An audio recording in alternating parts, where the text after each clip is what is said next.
Hello everyone, welcome back to my channel. I hope you all are doing well. So quickly I am starting the video because we have to do a marathon revision. So if you are new to my channel, you can subscribe it if you find useful, and do like the video if you really find it, like genuinely find it useful.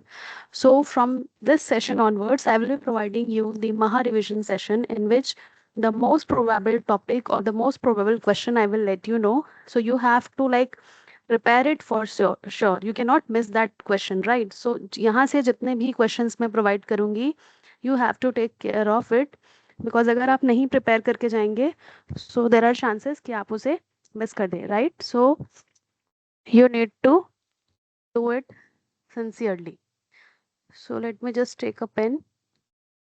Okay, so do subscribe the video and don't forget to hit the like I feel motivated. अगर मेरे पास like कम आता है तो मेरे को लगता है कि अरे यार ये अच्छा नहीं लगा क्या.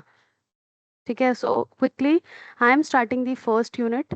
ठीक है, which is the most scoring one, research methodology.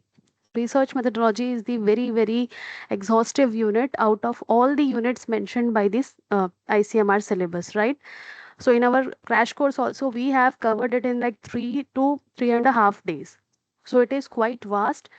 I have provided you so many different charts, so many different questions also, practice sheet also. So I will be providing a quick revision round. So we already know that study design can be observational and can be experimental, right? These are the broad categories of different kind of study design. We can have observational, which is based on mere observation, and we can have experimental. So randomized control trial, which is also considered as a gold standard, यानी एक बहुत अच्छा standard अगर आपको कोई भी interpretation देना है. So experimental design is one of the best option. ठीक है.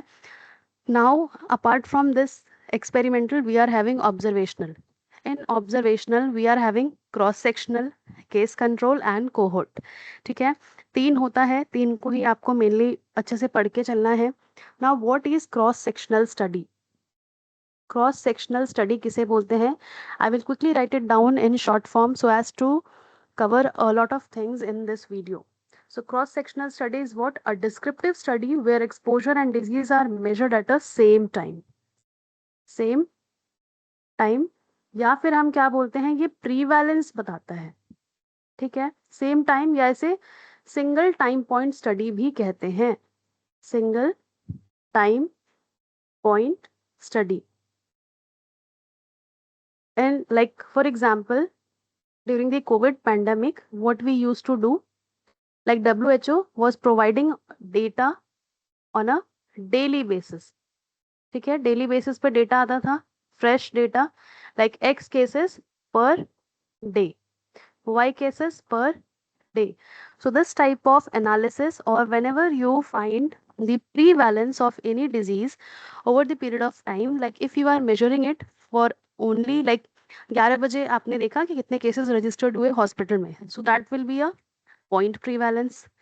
ठीक है, आपने पूरे एक ड्यूरेशन का देखा, सपोज अभी चल रहा है मई चल रहा है, तो जनवरी से मई में कितने केसेस आए इस 5 महीने में, so that will be a period prevalence. Lifetime prevalence, यानी पूरे लाइफ टाइम में इंडिविजुअल के कभी कुछ रिपोर्ट हुआ है कोई disease. So these are the 3 categories of cross sectional studies. ठीक है, नाउ क्रॉस सेक्शनल स्टडी जो है वो बेसिकली क्या मेजर करता है? प्रीवैलेंस. ठीक है, सो क्रॉस सेक्शनल स्टडी में आप बहुत ज़्यादा कंफ्यूज नहीं होंगे. ठीक, अब case control. Case control is what? Case control is known as CC. इसको मैंने सीसी शॉर्ट फॉर्म देने बोला था. And this is cross sectional, cohort को सिर्फ सी. ठीक है, तो सीसी क्या है? Case control. This is an observational retrospective study where individual with disease and without disease are selected.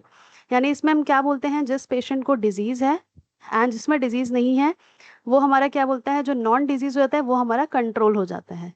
ठीक है, so this is basically the retrospective study, जहाँ पे हम डिजीज इंडिविजुअल को कंपेयर करके पढ़ते हैं कंट्रोल से, यानी जिसमें वो डिजीज नहीं है. For example, if you are measuring diabetes mellitus, so a diseased patient who have diabetes will be your diseased case, and the person who is healthy not having any such diabetes mellitus case, that person will be serving as a control. So in CC, what do we measure? We measure the odds ratio. Odds ratio नाम की चीज हम major करते हैं. ठीक है, odds ratio क्या होता है, पेशेंट, जैसे मान लो कि किसी पेशेंट को लंग कैंसर है, ठीक है, now you will compare with the healthy individual and you will see if they had a history of smoking. तो हिस्ट्री जहां पे आएगा, जहां पे भी डॉक्टर्स को हिस्ट्री देखना पड़ रहा है, इट मीन्स कि रेट्रोस्पेक्टिव जा रहे हो आप, क्योंकि अगर कोई स्मोकिंग कर रहा है, ठीक है, सपोज कोई स्मोकिंग कर रहा है, तो अगले ही दिन तो लंग कैंसर नहीं हो जाएगा, ठीक है, it is a chronic thing, chronic develop होगा, बहुत ईयर्स में डेवलप होगा। सो याद रखना है, जो केस कंट्रोल है दैट इज अ ऑब्जर्वेशनल, सबसे पहले तो आपको ब्रॉड कैटेगरी याद रखना होगा, क्रॉस सेक्शनल ऑब्जर्वेशनल है, केस कंट्रोल ऑब्जर्वेशनल है, कोहोर्ट ऑब्जर्वेशनल है। So case control is a observational retrospective, जहाँ पे हिस्ट्री ट्रेस होती है वहां पे ऑड्स रेशियो निकाला जाता है, ठीक। अब आ जाते हैं कोहोर्ट पे। कोहोर्ट क्या होता है, इट इज एन ऑब्जर्वेशनल तो है ही, ये क्या होता है, ये एनालिटिकल होता है। Let me change the colour of the pen so that you will not be get confused. ये क्या होता है, ये एनालिटिकल होता है, ठीक है। सबसे ज्यादा जो, अगर ऐसे मान के चलो, जो 3 सेक्शंस हैं, cross sectional, case control, cohort, so the tedious one is the cohort. The longest duration is of cohort because you do, cohort can also be retrospective and a prospective. cohort जो होता है वो retrospective भी हो सकता है, prospective भी हो सकता है। रेट्रोस्पेक्टिव यानी आप पीछे जाओगे, ठीक है, जब भी आएगा when a cohort is going backward then it will be retrospective, यानी कुछ आप देखते हो पेशेंट में तो आप पीछे जाके रिकॉर्ड्स निकाल के देखते हो कि क्या क्या डिजीज हिस्ट्री है, क्या चीजें हुई थी। एंड प्रोग्रेसिव, सॉरी, प्रोस्पेक्टिव मतलब आप आगे की तरफ देखोगे, आपको पीछे से कोई लेना देना नहीं है, ठीक है। तो कोहोर्ट में फॉलो अप्स होते हैं, इसलिए ये लंबा चलता है। सो इसमें आप क्या मेजर करते हो, एनालिटिकल स्टडी है। एनालिटिक मतलब आप एनालिसिस करते हो that if a group of individuals have exposure towards a factor x and a group who are not exposed to that factor, then what is the risk probability in the exposed ones, ठीक है, समझ आया। तो cohort में हम क्या करते हैं, आरआर निकालते हैं, रिलेटिव रिस्क निकालते हैं। अब जो रिलेटिव रिस्क निकालते हैं, जैसे मान लो कि स्मोकर्स हैं, ठीक है, स्मोकर्स और नॉन स्मोकर्स, तो आप क्या करोगे, 10 ईयर्स तक उनका डेटा देखोगे कि क्या उन्हें लंग कैंसर हो रहा है। तो इसमें क्या पता चलेगा, स्मोकर्स को ज्यादा चांसेस होंगे, ठीक है, as compare to the non smokers में कम चांसेस होंगे। So these are the things. जैसे मैंने बताया prevalence, prevalence is the total cases upon population, कितना ज्यादा किसी डिजीज का वहां पे बर्डन है, that is prevalence. Incidence is what, new cases registered each day upon total population, ठीक है। यहाँ पे भी मैंने लिख दिया, केस कंट्रोल मेजर करेगा ऑड्स रेशियो, कोहोर्ट मेजर करेगा relative risk, cross sectional measure करेगा prevalence. Now the most important one, इसके अलावा जो फॉर्मूलाज हैं जो पूछे जा सकते हैं, I have already provided you सकते हैं, जिन्होंने नहीं लिया है कोई बात नहीं है, we are already having a playlist, ICMR की प्लेलिस्ट है मेरे चैनल पे, उसके जो रिसर्च मेथोडोलॉजी के वीडियोस हैं उसे देखो, उसमें मैंने बहुत सारी चीजें बताई हैं। वो भी नहीं देखना है बच्चों, तो मेरे चैनल पे एक मेजर्स ऑफ एसोसिएशन का एक वीडियो है, ठीक है, 5 से 8 मिनट का एक वीडियो है, वो देखोगे तो वहां से 1 से 2 क्वेश्चन लिख के ले लो, एग्जाम में आएगा। अब इससे ज्यादा मैं और कुछ नहीं कर सकती, इतना सब सोर्स में बता रही हूँ, you have to cover it, ठीक है। रिलेटिव रिस्क हम कैसे मेजर मेजर करते हैं, मतलब यहाँ से ही चलती हूँ, मैं यहीं पे लिख देती हूँ, ठीक है। केस कंट्रोल में हम ऑड्स रेशियो करते हैं, ठीक है, इसका फॉर्मूला होता है AD/BC, 2/2 का कंटिजेंसी टेबल होता है। सो ABCD ऐसे होता है हमारी चीजें, तो उसमें हम कैसे निकालते हैं, AD/BC, ठीक है। नाउ अब ये क्या होता है रेयर डिजीजेस में, ठीक है। यहाँ पे एक और पॉइंट मैं आपको बता दे रही हूँ, कोई आपको इतना इन डेप्थ नहीं पढ़ाएगा, so do like it and do subscribe it and you can also share it with your friends. Case control का जो ऑड्स रेशियो है that will be equal to RR in case of rare disease. जब भी rare disease की बात होगी तो जो ऑड्स रेशियो है which will be very much equal to the relative risk, ठीक है। नाउ अगर ऑड्स रेशियो 3 आ गया, तो कभी क्वेश्चन आया कि OR is 3, then what will be the thing, OR में बहुत ज्यादा स्ट्रॉन्ग रिस्क होता है, ठीक है। नाउ इसके अलावा आता है रिलेटिव रिस्क। रिलेटिव रिस्क को हम कैसे निकालते हैं, IE, ठीक है, upon I0, IE upon I0। आई क्या है, इंसिडेंस इन एक्सपोज, जो एक्सपोज ग्रुप में इंसिडेंस कितने आए, और ये इंसिडेंस इन अनएक्सपोज, तो इनके रेशियो से आप निकाल सकते हो रिलेटिव रिस्क। अगर मोर देन 1 आता है तो रिस्क है, लेस देन 1 आता है तो प्रोटेक्टिव है। मोर देन 1 है तो रिस्क में है वो बंदा, लेस देन 1 आता है तो प्रोटेक्टिव है, ठीक है। इसके अलावा एट्रीब्यूटेबल फैक्टर होता है, उसमें क्या होता है, उसका फॉर्मूला होता है ये IE माइनस I0, ठीक है, अपॉन क्या हो जाता है IE, यानी ये परसेंटेज कैलकुलेट करता है, percent risk due to exposure, ठीक है। ये डायरेक्टली बता देगा, जैसे आपका ये क्या बता, रिलेटिव रिस्क क्या बता रहा था कि किसको ज्यादा है, डिजीज, सॉरी, एक्सपोज्ड वंस को ज्यादा रिस्क है कि किसको है, बट ये क्वांटिफाई कर देगा, 50% ज्यादा रिस्क है एक्सपोज्ड वंस को, 60% ज्यादा रिस्क है, ठीक है। तो इतने क्वेश्चंस इस सेशन से आपको आने वाले हैं। नाउ अब हम लोग कुछ मेजर करते हैं, एक्सपेरिमेंट करते हैं, गलतियां होती हैं, आप भी कुछ क्वेश्चंस अटेम्प्ट करोगे तो एरर आएगा। मैंने मॉक टेस्ट रन किया, उसमें भी बहुत सारे आपसे गलतियां हो रही हैं, ठीक है। सो एरर्स पार्ट हैं आपकी हर स्टडी का, ठीक है। तो बायस्ड एंड एरर्स सिलेक्शन बायस हो सकते हैं, रिकॉल बायस हो सकते हैं, कन्फाउंडिंग हो सकता है। नाउ इस पे एक क्वेश्चन 100% मिलेगा, ठीक है। रिकॉल बायस पे एक क्वेश्चन मिलेगा कि रिकॉल बायस किस में, देखो जिस जिस स्टडी में रेट्रोस्पेक्टिव जो स्टडी है उसमें रिकॉल बायस इन्फ्लुएंस करेगा आपका आउटपुट को, क्योंकि सोचो जैसे आप डॉक्टर के यहाँ जा रहे हो, अगर आप बोल रहे हो you are having suppose back pain, if you are complaining that I have a back pain since 2 days, ठीक है। Now your doctor will ask you that whether you have any such injury or any such you have any accidental injury or any history in the past that you have, what is your like lifestyle, sedentary है या कभी भी किसी तरह का pressure पड़ा हो या कोई डिजीज हिस्ट्री पहले हो, कुछ भी आपको मेटाबॉलिक कोई डिजीज हो, बहुत सारी चीजें डॉक्टर आपको पूछेगा।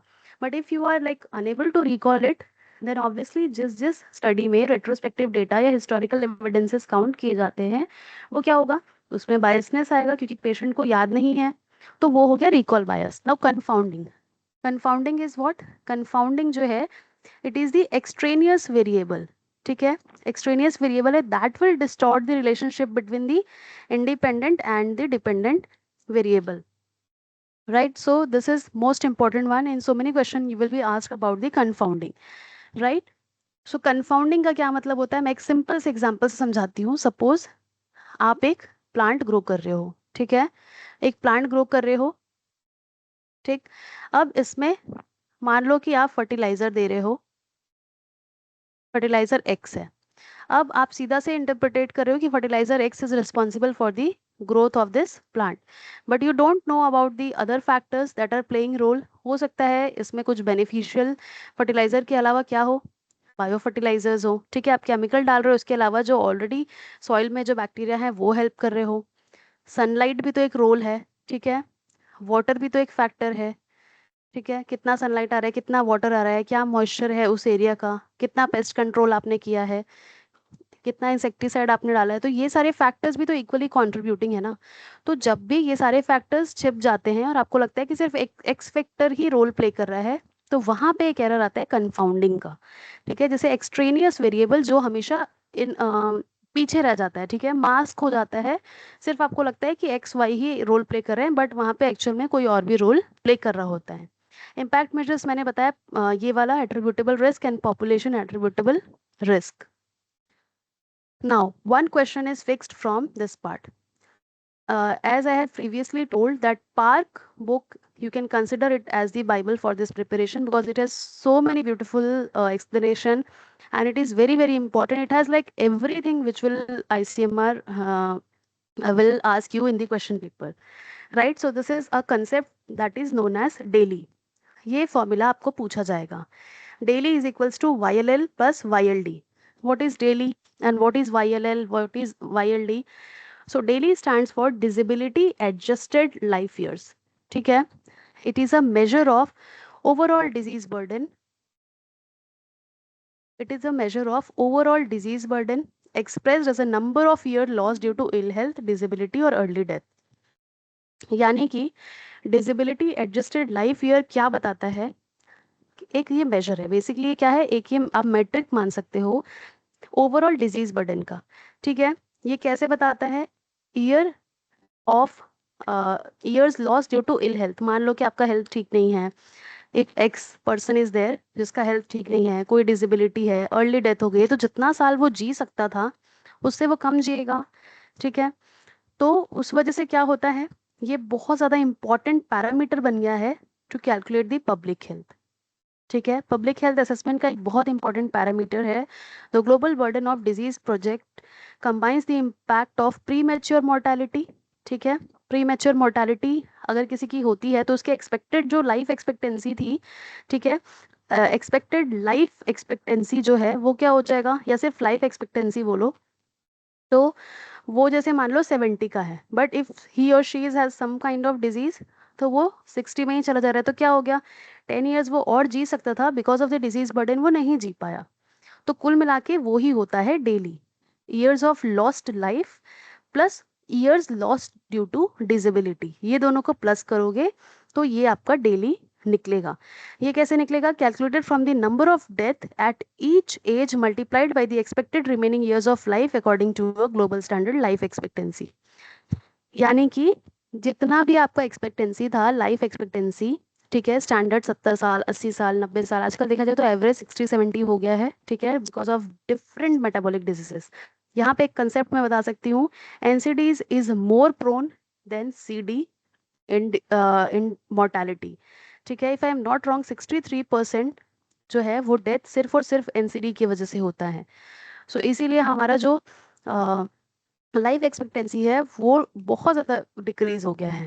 ठीक, तो ये ऐसे निकलता है। वाइल्डली क्या है, where the number of incidence cases due to injury and illness is multiplied by the average duration of the disease and a weighting factor reflecting the severity of the disease on a scale from 0 to 1। तो आपको बस इतना याद रखना है कि जो daily है वो कैसे कैलकुलेट होगा, YLL प्लस YLD। नाउ इसे ये मैंने पार्क से लिया है, but I have beautifully explain this part in my crash course. ठीक, एपिडेमियोलॉजिकल ट्रायड यानी एजेंट, ठीक है, होस्ट और एनवायरनमेंट, ये तीनों मिलके क्या करते हैं, ट्रायड के वजह से ही एपिडेमियोलॉजिकल ट्रायड इसे बोलते हैं। इनके बीच में इंटरेक्शन होगा तो कोई डिजीज बैन में होगी। ठीक है, जैसे एजेंट मान लो कोई भी पॉजिटिव एजेंट बैक्टीरिया हो गया, ठीक है, वो होस्ट हो गया, ह्यूमन होस्ट हो गया। अब एनवायरनमेंट कैसे रोल प्ले करेगा, जैसे मान लो कंटामिनेटेड वाटर है, वो उसमें क्या है, ये बैक्टीरिया अगर है, कॉलेरा, कॉलेरा किससे होता है, कंटामिनेटेड वाटर से होता है, आपने इसे कंज्यूम कर लिया, तो तीनों का कहीं ना कहीं ट्रायड है वो डिजीज कराने में। So this will be asked that which is the part of epidemiological triad. बहुत सिंपल, बहुत ब्यूटीफुल एक्सप्लेनेशन है। इसके अलावा now iceberg phenomenon, iceberg phenomenon में ऑलरेडी मैंने इसमें डाला नहीं है, बट मैं आपको बता रही हूँ, इससे क्वेश्चन आएगा। आइसबर्ग फिनोमिनन मतलब जो आइसबर्ग का पार्ट हमें ऊपर दिखता है और जो नीचे सबमर्ज्ड है, ये हमारा बस छोटा सा, इसे हम स्पेक्ट्रम ऑफ डिजीज बोल सकते हैं। ठीक है, ये लाइन आपको आएगा एग्जाम में, spectrum of disease is the iceberg phenomena. यानी जितना हमें आइसबर्ग का पार्ट इजीली विजिबल होता है अबव द लाइक अंडरग्राउंड नहीं होता है, वाटर के अबव पोर्शन, ये जितना है हमको लगता है डिजीज उतने ही है। ठीक है, but this is not the case. सबसे ज्यादा जो डिजीज केसेस हैं वो सबमर्ज्ड वाले हैं। ये वो केसेस हैं जो क्या है, एक्चुअल में हॉस्पिटल में आ रहे हैं। ये क्लिनिकल केसेस हैं, ये सब क्लिनिकल केसेस हैं, यानी जो हॉस्पिटल तक जा ही नहीं पा रहे हैं। ठीक है, तो इससे क्वेश्चन आएगा now the prominent risk factors, जिससे क्वेश्चन आएगा कौन से डिजीज के कौन से प्रोमिनेंट रिस्क फैक्टर्स है। हार्ट डिजीज का क्या है, स्मोकिंग। ठीक है, मतलब मान के चलते हो कि रिस्क फैक्टर या मेजर कल्प्रिट है ये डिजीज के, smoking, high blood pressure, elevated serum cholesterol. ठीक है, कोलेस्ट्रॉल होगा तो क्या हो जाएगा, एंजियोप्लास्टी कराना पड़ेगा, चोक हो जाएगा आपके blood vessels, diabetes, obesity, lack of exercise, type A personality. ठीक है, तो ये सारी चीजों में अगर आपने ये याद कर लिया है कि किन किन चीजों से मेनली जो रिस्क है वो बढ़ता है, तो इसलिए आपको वैसे ही चीज़ों को लर्न करने में ठीक रहेगा। ठीक है, देखो हार्ट डिजीज जैसे इतने सारे मैंने चीज़ें बताई, अब इसमें मोस्ट ऑफ द, जैसे स्मोकिंग मोस्ट ऑफ द लोग करते हैं, ब्लड प्रेशर मोस्टली लोगों को है, कोलेस्ट्रॉल कोई कंट्रोल नहीं because we are consuming junk. तो ये सारी जो है, और अगर ओबेसिटी है, जंक है, एक्सरसाइज नहीं कर रहे हो तो डायबिटीज होगा। Now what is type A personality, इस पे अगर क्वेश्चन आ जाए तो have you ever heard about type A personality? It means it is characterized by a high achieving, ambitious and competitive nature जो होता है, जिसकी वजह से क्या होता है, आप हमेशा, ठीक है, अर्जेंसी में ही रहते हो, आपके पास टाइम नहीं रहता है, इम्पेशंस होते हो, बहुत ज़्यादा वर्केहॉलिक एटीट्यूड है। तो इसकी वजह से क्या होता है, आप बहुत ज़्यादा स्ट्रेस में आ जाते हो, हेल्थ इश्यूज आपको आने लगते हैं क्योंकि आपके पास टाइम नहीं है अपने हेल्थ को देने के लिए। तो हर चीज़ करो, ठीक है, ओवर अचीवर बनो, बट अपने हेल्थ को नहीं, बिकॉज हेल्थ इज वेल्थ। इतना बड़ा आईसीएमआर खड़ा है, तो क्यों खड़ा है? क्योंकि लोगों की हेल्थ खराब हो रही है। तो अपने हेल्थ पे सबसे पहले ध्यान दो, ठीक है। कैंसर का क्या है? स्मोकिंग है, अल्कोहल है, सोलर रेडिएशन, जितने रेडिएशन है वो एक्स्ट्रा जुड़ जाते हैं कैंसर में, ठीक है, क्योंकि वो म्यूटेशन कराते हैं, कार्सिनोजेनिक होते हैं। वर्क साइट हजार्ड आ जाते हैं, जिसमें बहुत सारे जो ऑक्यूपेशनल हजार्ड्स हैं वो आएंगे। Environmental pollution, medication, infectious agent, dietary factors. Stroke, stroke और हार्ट डिजीज का ऑलमोस्ट सेम ही होगा। मोटर व्हीकल एक्सीडेंट में क्या होगा? अल्कोहल इनटेक करके कोई चला रहा है। Non use of seat belt, ठीक है, ये एक नॉन बायोलॉजिकल फैक्टर है बट प्रोमिनेंट है, इसकी वजह से बहुत एक्सीडेंट्स होते हैं। स्पीड, ऑटोमोबाइल डिज़ाइन भी कई बारी कि वो इतना स्ट्रेन नहीं ले पा रहे हैं, रोडवे डिज़ाइन की वजह से भी। यहाँ पे इंडिया में जैसे बहुत सारे जो रोड्स हैं वो अंडर कंस्ट्रक्शन है, ठीक है, उसकी वजह से भी बहुत ज़्यादा चीज़ें खराब होती हैं। ओबेसिटी, डायबिटीज़ के लिए। लिवर सिरोसिस तो अल्कोहल से ही होता है। Now, at risk group, biological situation, age group, infants, low birth weight, toddlers, elderly, sex, females in the reproductive age period, कौन ज़्यादा एट रिस्क ग्रुप है, ठीक है। रिस्क ग्रुप क्या होता है? Another approach developed and promoted by WHO is to identify precisely the risk group और the target groups, ठीक है, मतलब पहचान सके किसको ज़्यादा डिजीज वल्नरेबिलिटी है। तो at risk mothers, at risk infant, at risk families, chronically ill जो है, हैंडीकैप्ड है, एल्डरली। तो ये तो बट ऑब्वियस है, आप जानते हो कोई भी चीज़ ट्रीटमेंट होता है तो इनको ध्यान में रख के किया जाता है। यहाँ पे फिजियोलॉजिकल स्टेट में आ जाएगा pregnancy, cholesterol high, high blood pressure, genetic factor में ये सब आ जाएगा। ना इसके अलावा फिजिकल सिचुएशन, रूरल रह रहे हो, अर्बन स्लम्स में रह रहे हो, लिविंग कंडीशन कैसी है, ओवर क्राउडिंग जगह में रहते हो कि नहीं, एनवायरनमेंट में कैसा है, वाटर सैनिटेशन है कि नहीं है क्या नहीं है। Socio cultural and cultural situation, social class के अकॉर्डिंग, एथनिसिटी के according, family disruption, education, housing, ये सारे फैक्टर्स भी कंसिडर किए जाते हैं। आपको सिर्फ ये नहीं है कि कोई भी बैक्टीरिया, फंजाई, कोई वायरस आके डिजीज कराया, आपने टैबलेट लिया, बस उतना ही हेल्थ नहीं है। You can see there are lot of factors included for guiding your health. तो इन्हीं सबसे आईसीएमआर क्वेश्चंस आपको बनाएगा। इनमें से देखा कौन सा ज्यादा रिस्क पे है। Now, levels of prevention, levels of prevention में क्या क्या चीजें हैं? Primordial, primary, secondary, tertiary. So primordial is underlying economic, social and environmental condition leading to causation, यानी आपका इकोनॉमिक, जैसे मान लो if you are not having that much of financial capacity to get treatment of whatever symptoms you are having, so वो क्या करेगा? अगर आपके में सिम्टम्स हैं बट आप ट्रीटमेंट नहीं ले रहे हो तो ये डायरेक्ट आपका कॉसेशन बन जाएगा, ठीक है, कॉज हो जाएगा वो डिजीज का कि आपने सही टाइम पे इलाज नहीं करवाया। नाउ इसके अलावा और क्या चीज़ है? Primary, special causal factor, early stage of disease, late stage. Tertiary याद रखो कि लास्ट या लेट स्टेज ऑफ डिजीज होती है जहाँ पे रिहेबिलिटेशन की जरूरत होती है। सेकेंडरी क्या होते हैं? Early stage of disease. Primary, specific causal factor किसी डिजीज के दिखने लगे। देखो इसको ऐसे जानो, प्री मॉड्यूल में आपको कुछ कुछ लग रहा है, सोशल और एनवायरमेंटल आपने कंडीशंस दे दिए कि वो डिजीज आप में डेवलप हो जाए। फॉर एग्जांपल, आप गंदा पानी कंज्यूम करते जा रहे हो, ठीक है, तो कॉलेरा की कंडीशंस आपने दे दी है अपने बॉडी में, you have consume the contaminated water, so that will B primordial. Primary में क्या हो जाएगा? स्पेसिफिकली आप जो पॉजिटिव एजेंट है उसको उसी के एक्सपोज हो जाए, उसी के अगेंस्ट में एक्सपोज हुए जा रहे हो। सेकेंडरी क्या होगा? अर्ली सिम्टम्स आप में दिखने लग गए, ठीक है। टर्शरी में क्या हो जाएगा? बहुत ज्यादा लेटर ऑन डिजीज पहुंच गया है जिसका रिहेबिलिटेशन या ट्रीटमेंट बहुत ज्यादा नेसेसरी हो गया, और कई केसेस में ट्रीटमेंट का ऑप्शन बहुत कम बचता है। तो ये सारे उसके accordingly levels of prevention, you can take this screenshot, you can read it, because इससे भी एक क्वेश्चन आएगा। नाउ बायोस्टैटिस्टिक्स हम कल कवर करेंगे, इसके अलावा मुझे कुछ और इंपॉर्टेंट चीजें बतानी है। See, okay, mortality rate and ratios, ठीक है। क्रूड डेथ रेट क्या होता है? Number of death during the year upon mid year population into 1000। Crude death का मतलब होता है the simplest measure of mortality, that is crude death rate. It is defined as the number of death from all the causes, हर cause का जितना भी death हुआ है per 1000 estimated mid year population in 1 year in a given place.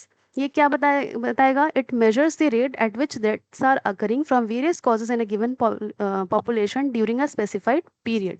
यानी in between mid year आपने क्या किया, किसी भी एक लोकेशन XYZ पे कितने डेथ्स रिपोर्टेड हैं, चाहे वो X रीजन की वजह से हुआ हो, Y रीजन की वजह से हुआ है, irrespective of the reason, you have just pooled the data और उसे 1000 से डिवाइड कर दोगे तो वो आपको करंट डेथ रेट दिखाएगा कि कितना डेथ हो रहा है। ठीक है, तो पॉपुलेशन और कॉम्पोजिशन उससे पता चलेगा, एज स्पेसिफिक डेथ रेट भी आपको वहां से अगर आप निकालोगे डेटा तो आपको पता चलेगा। ठीक है, जैसे एज स्पेसिफिक क्या हो जाएगा, 0 से 1 साल कितना डेथ हुआ है, 1 से 4, 5 से 7, 8 से 44, 45 से 64, 65 प्लस कितना डेथ हुआ है। ठीक है, तो ये हो जाएगा क्रूड। स्पेसिफिक डेथ रेट क्या होता है? स्पेसिफिक डेथ रेट हो जाएगा when analysis is plan to throw light on aetiology, it is essential to use specific death rate. The specific death rates में बी कॉज और disease specific. For example specific death rate क्या होगा, किसी भी चीज को स्पेसिफाई कर रहे हो मतलब कोई एक पर्टिकुलर फैक्टर के अगेंस्ट स्पेसिफाई करोगे। तो जैसे मान लो ट्यूबरक्यूलोसिस, ट्यूबरक्यूलोसिस से कितने लोगों की जान गई, स्ट्रोक से कितने लोगों की जान गई, कार्डियोवास्कुलर डिजीज से कितने लोग की डेथ हुई ईच ईयर। सो एटियोलॉजी का मतलब क्या होता है? It is the medical and scientific study of the causes, origin और रीजन बिहाइंड द डिजीज और हेल्थ कंडीशन। यानी एटियोलॉजी मतलब किसी भी डिजीज कंडीशन के बारे में अगर पढ़ना है तो एटियोलॉजी के बारे में जानना है तो स्पेसिफिक डेथ रेट, इसमें हम क्रूड नहीं ले सकते। क्रूड में तो हो सकता है कि कोई डिजीज से मरा हो, कोई रोड एक्सीडेंट से मरा हो। ठीक है, तो इसलिए स्पेसिफिक डेथ रेट काउंट होता है ट्यूबरक्यूलोसिस के लिए। अगर जेंडर वाइज करना है तो मेल्स का अलग करोगे, फीमेल्स का अलग करोगे, एज ग्रुप वाइज करना हो तो अलग करोगे। ठीक है, case fertility ratio I have teach you like so many times, total number of deaths due to a particular disease upon total number of cases due to same disease। जैसे rabies, rabies का untreated है तो 100% भी case fertility rate है। मतलब अगर एक patient आया है, कोई भी ट्रीटमेंट नहीं दे रहे हो तो वो मर सकता है। ठीक है, proportional mortality rate, number of death from a specific disease in a year by total death from all causes in that year। अब देखो प्रोपोर्शनैलिटी, प्रोपोर्शनल मोर्टालिटी क्या होगा, जैसे टीबी का मेजर कर रहे हो तो टीबी से कितने लोगों की जान गई, मान लो 70 लोगों की जान गई टीबी से। टोटल डेथ उस टाइम पे उस ईयर में कितना हो गया था, 100 डेथ हुआ था। तो 70/100 यानी कि 70% जो डेथ रेट है it is only because of TB. तो इस तरह से निकालोगे बच्चों proportional mortality from a specific disease. Likewise under 5 proportionality mortality rate मतलब 5 साल से कम कितने बच्चों की डेथ होगी। ठीक है, अनफॉर्चुनेटली सर्वाइवल रेट मतलब total number of patient alive after 5 years, total number of patient diagnosed और ट्रीटेड। ये कब होता है? जब हम लोग का सर्वाइवर्स देखना है इन अ ग्रुप। ठीक है, पेशेंट ये सर्वाइवल रेट कब आएगा, हेल्दी में तो आएगा नहीं, पेशेंट में ही तो मेजर करोगे ना कि सर्वाइव कितना किया, वो कैंसर पेशेंट है वो कितना सर्वाइव किया। सो लाइकवाइज नाउ यहाँ पे देखो case fertility is typically used in acute infectious disease, food poisoning, cholera, measles. It is useful in chronic disease is limited because period from onset of death is long and variable. तो case fertility is closely related to virulence. ठीक है, तो I think आज के लिए इतना काफ़ी है, कल इसको हम कंटिन्यू करेंगे। ठीक है, and do subscribe the channel and wait for the other part. I will be providing on a regular basis the videos. Thank you so much for watching.